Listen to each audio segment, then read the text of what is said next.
Hi friends, welcome to నిశ్శబ్ద భయం. ఈరోజు నేను చెప్పబోయేది జపాన్లోని ఒసాకాలో ఒక వ్యక్తికి జరిగిన నిజ జీవిత అనుభవం. ఆ రోజు పని మీద నేను ఒసాకా వెళ్ళాను. రాత్రి పడుకోవటానికి ఒక క్యాప్సూల్ హోటల్ తీసుకున్నాను. గది చాలా చిన్నది, కానీ నేను బాగా అలసిపోయి ఉండటంతో వెంటనే గాఢ నిద్రలోకి జారుకున్నాను. అర్ధరాత్రి సడన్గా నాకు మెలకువ వచ్చింది.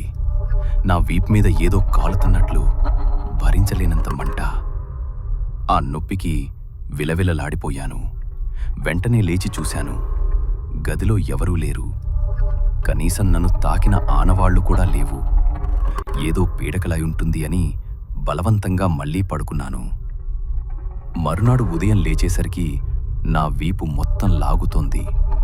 సాయంత్రం ఇంటికి వెళ్ళి ఫ్రెష్ అవుదామని షర్టు విప్పగానే నా భార్య గట్టిగా అరిచింది.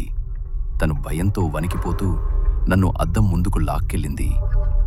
అద్దంలో నా వీపుని చూసుకుని నా రక్తం గడ్డకట్టుకుపోయింది.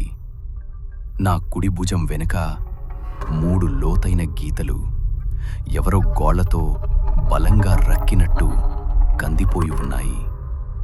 భయంకరమైన విషయం ఏంటంటే ఆ 3 గీతలు ఒక ట్రయాంగిల్ ఆకారంలో ఉన్నాయి.